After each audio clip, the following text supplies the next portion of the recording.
नमस्कार। इस वीडियो में हम ये पढ़ देते हैं कि जो संघात्मक व्यवस्था है उसकी विशेषताओं के बारे में चर्चा करेंगे और उसकी प्रकृति कैसी है भारतीय संघ की, उसके बारे में डिस्कशन करेंगे। सबसे पहले हम ये जान लेते हैं कि संघात्मक शासन किसे कहते हैं। सीधे सीधे शब्दों में हम कहें कि केंद्र और राज्य के संबंध के आधार पर शासन का जो स्वरूप है, जो शक्तियों का बंटवारा है, उसके आधार पर शासन प्रणाली या तो संघात्मक होती है या एकात्मक। जिस शासन व्यवस्था में शक्तियों का बंटवारा केंद्र और राज्य या इकाई या प्रादेशिक सरकार जैसा भी नाम है उसमें यदि विभाजित हो तो शासन का स्वरूप संघात्मक होता है। और यदि शक्तियों का केंद्रण एक ही स्थान पर हो या शक्तियाँ केंद्र सरकार में ही निहित हो, राज्य सरकार या प्रादेशिक सरकारों की स्थिति नगर पालिका में तुल्य हो, तो वह एकात्मक शासन व्यवस्था होती है। संघात्मक शासन की जो परिभाषा है, हम कुछ विद्वानों ने उसे देने का प्रयास किया है। संघात्मक जो व्यवस्था है, संघीय व्यवस्था, फेडरल सिस्टम, तो वह फेडरल जो शब्द है वो फेडस से बना है, जिसका अर्थ है संधि या समझौता। तो सीधे सीधे शब्दों में कहें कि संघात्मक शासन ऐसा शासन है जिसमें राज्यों का जो समुदाय है नए राज्य का निर्माण करता है।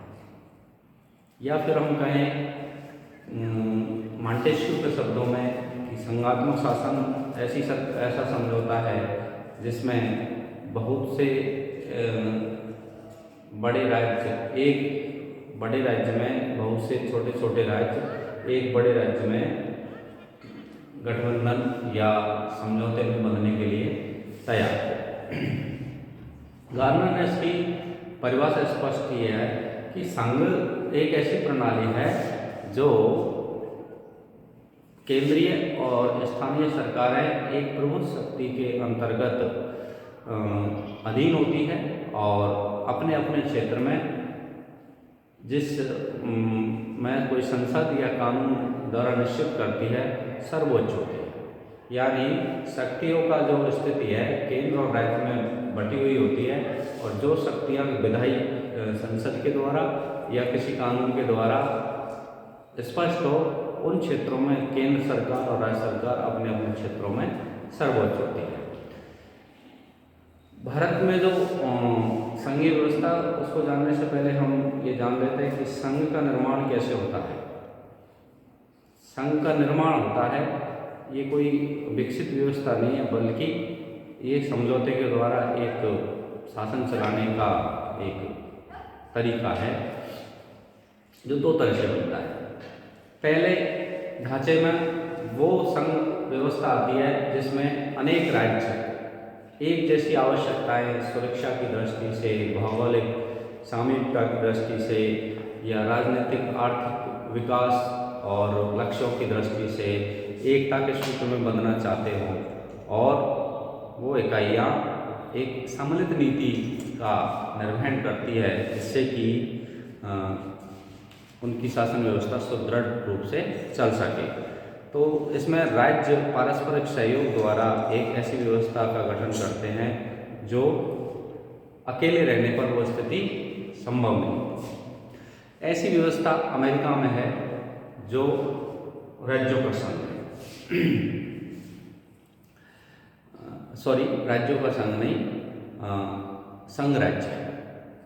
लेकिन दूसरी व्यवस्था के अधीन एक केंद्र सरकार अपनी जो प्रांतीय या स्थानीय सरकारें हैं उनको शक्तियों का वितरण करती है, शक्ति डिलीवर्ड करती है, जिनमें शासन चलाने के लिए केंद्र और राज्य दोनों सहयोग के रूप में काम करते हैं, लेकिन केंद्र शक्तिशाली होता है। ऐसी व्यवस्था कनाडा में है। अब आते हैं हम भारतीय संघात्मक जो शासन व्यवस्था है वह कैसी है। तो इसको तो भारतीय संविधान में ही स्पष्ट किया गया है, India that is Bharat is union of state, यानी भारत है वो राज्यों का संघ है। अम्बेडकर ने इस बारे में कहा, प्रारूप समिति द्वारा इस शब्दावली का जब प्रयोग किया गया था स्पष्ट कहा था कि भारत एक ऐसा संघ राज्य है जिसमें किसी पारस्परिक समझौते या संधि का परिणाम नहीं है, बल्कि संघ राज्य समझौते का परिणाम न होने के कारण किसी भी राज्य को इस संघ से अलग होने का अधिकार नहीं है।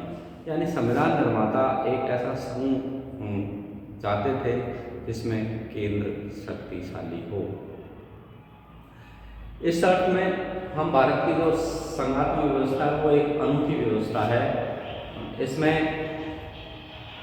कुछ लक्षण संघात्मक शासन के पाए जाते हैं, जबकि साथ ही एकात्मक शासन व्यवस्था के लक्षण भी इसमें पाए जाते हैं। यानी ये मिश्रण है दो शासन व्यवस्थाओं का जो भारतीय परिस्थिति के अनुकूल ऐसे ढाला गया है।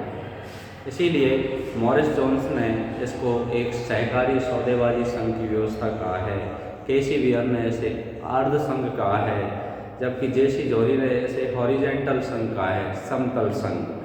एलेक्जेंड्रोविच ने निसंदेह कहा है कि पुरुषत्ता के लक्षण केंद्र और राज्य में नहीं थे।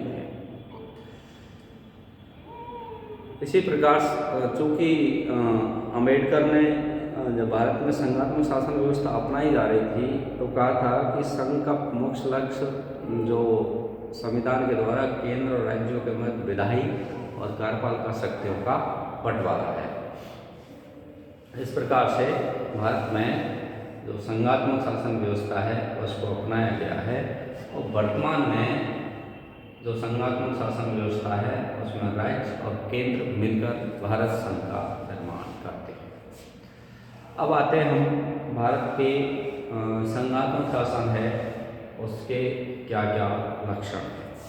तो जैसा कि हम जानते हैं कि संघात्मक शासन व्यवस्था में संघ का निर्माण संधि समझौते से होता है, शक्तियों का स्पष्ट विभाजन होता है, स्वतंत्र न्यायपालिका होती है, दोहरी नागरिकता होती है और विधि की जो संविधान की जो सर्वोच्चता है वह इसमें होती है, दोहरी शासन व्यवस्था होती है। तो ये कुछ विशेषताएं जो संघात्मक शासन में मूलभूत रूप से पाई जाती है।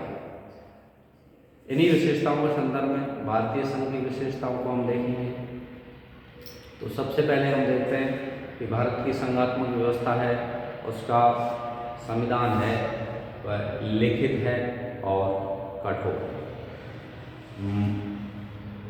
सैद्धांतिक रूप से संघात्मक शासन व्यवस्था में दोहरा संविधान होता है, केंद्र का संविधान अलग और राज्यों का संविधान अलग। लेकिन भारत चूंकि विलक्षण संघ की स्थिति को रखता है इसलिए संघात्मक शासन व्यवस्था यहाँ जो संविधान है वो इकहरा संविधान है, एक संविधान है, लेकिन उसमें जो प्रावधान रखे गए हैं कुछ प्रावधान ऐसे हैं जो कठोर हैं। यानी संघ से संबंधित जो सिद्धांत है उनमें परिवर्तन अकेले केंद्र सरकार नहीं कर सकती, राज्यों की सहमति भी उसमें आवश्यक है। और चूंकि ये लिखित है, संविधान में मूल संविधान में 22 तो भाग थे, 395 अनुच्छेद थे, तो इस दृष्टि से हम देखें कि संविधान है वो लिखित है और बहुत विस्तृत है। लेकिन ये संविधान कठोर है। कठोर इस रूप में है कि महत्वपूर्ण विषयों में संशोधन करते समय संसद के साथ साथ विधानसभाओं का भी लगभग आधी विधानसभाओं की सहमति आवश्यक है। उसके बगैर संघ के संविधान में कोई प्रावधान चेंज नहीं किया जा सकता, इसलिए यह कठोर संघ की श्रेणी में रखा जाता है। दूसरी विशेषता है इसकी दोहरी व्यवस्था, यानी केंद्र और राज्य जो शक्तियां हैं वो अलग अलग है। केंद्र सरकार के पास केंद्रीय विषय है, राज्य सूची के जो विषय है वो राज्य सरकारों या प्रांतीय सरकारों के पास में है कुछ विषय ऐसे हैं जो समवर्ती सूची में हैं जिन पर राज्य और केंद्र दोनों कानून बना सकते हैं, लेकिन दोनों कानूनों में टकराव होने की स्थिति में केंद्र का कानून ही मान्य होता है।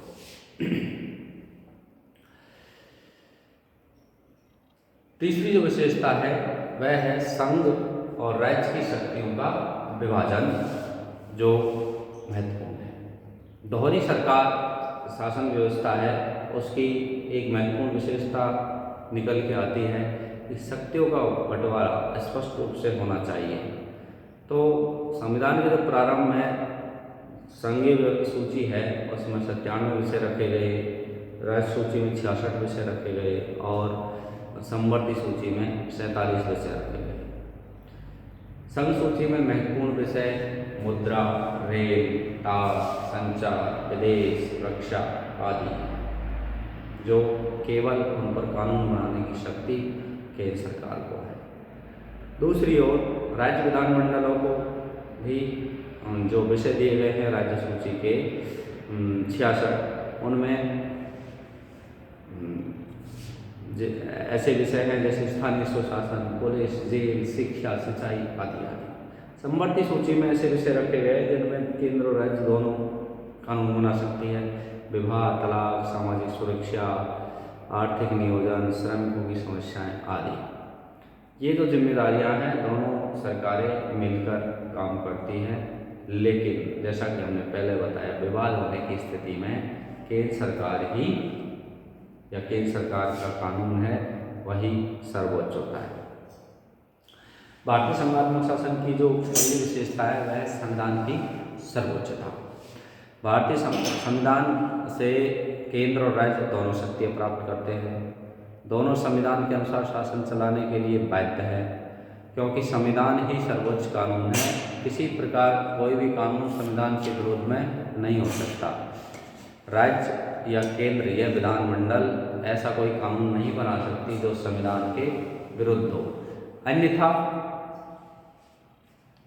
जो स्वतंत्र न्यायपालिका है, जिसके पास जुडिशल रिव्यू की शक्ति है, वो कोई भी सरकार अपने अपने क्षेत्रों का जो अतिक्रमण करती है, संविधान के विरुद्ध काम करती है, उस कानून को उस सीमा तक अवैध घोषित कर देती है जहाँ तक वो संविधान का उल्लंघन करती है। इस प्रकार से भारत में संविधान की सर्वोच्चता स्थापित की गई है। संसदीय शासन प्रणाली की बात संसद की सर्वोच्चता नहीं, बल्कि संघात्मक शासन, संविधान ही सब कुछ है। सभी चूंकि संविधान से शक्तियाँ ग्रहण करते हैं, व्यक्ति, नागरिक या संस्थाएं, केंद्रीय या राज्य सरकारें, तो उन सब में संविधान ही प्रमुख है और रहना भी चाहिए। स्पष्ट है कि भारत में संविधान की सर्वोच्चता को स्थापित किया गया। स्वतंत्र न्यायपालिका एक अन्य विशेषता है भारतीय संघात्मक शासन व्यवस्था की। न्यायपालिका संघात्मक शासन व्यवस्था में स्वतंत्र न्यायपालिका की व्यवस्था की जाती है। संविधान के जो दो अंग हैं, कार्यपालिका और व्यवस्थापिका, यदि वो संविधान के अनुसार काम नहीं करे तो उनमें संतुलन स्थापित करने का दायित्व है वह न्यायपालिका का है। न्यायपालिका एक तरफ नागरिक अधिकारों की रक्षा करती है, दूसरी ओर कार्यपालिका और विधायिका को ऐसे कानून, ऐसे निर्देश या ऐसे काम करने से रोकती है जो संघ भावना के विपरीत हो, संविधान के विरुद्ध हो। तो न्यायपालिका वहाँ पर केंद्र और राज्यों में संतुलन स्थापित करने का प्रयास करती है, या शासन में जो असंतुलन है, यदि कार्यपालिका व्यवस्थापिका में संघर्ष की स्थिति हो तो उनमें संतुलन स्थापित करने का काम भी न्यायपालिका करती है। या कहीं पर भी केंद्र और राज्य में विवाद है संविधान के संदर्भ में, किसी विषय के संदर्भ में या कानून की व्याख्या करने के संबंध में, तो न्यायपालिका वहाँ पर केंद्र और राज्य दोनों का मार्गदर्शन करती है। संसद और राज्य विधानसभाओं द्वारा कोई भी ऐसा कानून जो संविधान के विरुद्ध हो, न्यायपालिका के पास जुडिशल रिव्यू की शक्ति है और वो संविधान की भावना के विरुद्ध या संविधान के विरुद्ध कोई काम होता है तो उसको अवैध घोषित करने की शक्ति रखती है। तो न्यायपालिका संविधान की व्याख्या और संविधान का संरक्षण करने के लिए जुडिशल रूल की शक्ति के माध्यम से संघात्मक शासन व्यवस्था को स्वतंत्र और निष्पक्ष बनाए रखती है। भारतीय संघात्मक शासन व्यवस्था की एक अन्य विशेषता है संविधान में संशोधन जो प्रक्रिया है, अनुच्छेद 368 में उसका वर्णन है, जिसमें ये कहा गया है कि 3 प्रकार के से संविधान संशोधन केंद्रीय व्यवस्थापिका कर सकती है। संसद सामान्य बहुमत से, बहुत सारे विषय हैं जिनको साधारण कानून से उपस्थित और मतदान करने वाले सदस्यों के बहुमत से उस संबंधित कानून है उसमें परिवर्तन कर सकती है। दूसरा, विशेष बहुमत से उपस्थित और मतदान करने वाले सदस्यों के 2/3 बहुमत से किसी भी कानून में संशोधन कर सकती है, संविधान में संशोधन कर सकती है। तीसरा, ऐसे बहुत सारे मामले हैं जो केंद्र और राज्य दोनों को प्रभावित करते हैं, उनमें राज्यों की सहमति को भी रखा गया है। इसके लिए संसद को अपने 2/3 बहुमत के साथ साथ आधे राज्यों की विधानसभाओं के द्वारा उसका अनुसमर्थन आवश्यक है। यह विशेष संविधान संशोधन की प्रक्रिया है।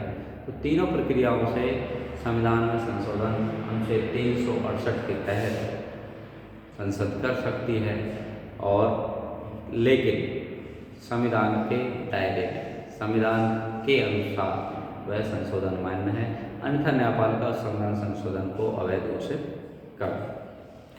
उच्च सदन की व्यवस्था, भारत में संघात्मक शासन व्यवस्था के जो देश है उनकी भांति द्वितीय सदन है, या जो उच्च सदन जिसको कहते हैं राज्यसभा है, वो राज्यों का सदन है जो राज्यों का प्रतिनिधित्व करता है, राज्यों को समानता को दर्शाता है कि संघ में छोटे या बड़े राज्य सभी एक समान दर्जा रखते हैं। तो राज्यों का प्रतिनिधित्व अपनी जनसंख्या के अनुपात में द्वितीय सदन राज्यसभा में सुनिश्चित किया गया। तो राज्यों के हितों की रक्षा के लिए द्वितीय सदन की व्यवस्था है वो भारत में की गई है, जिसका नाम राज्यसभा है।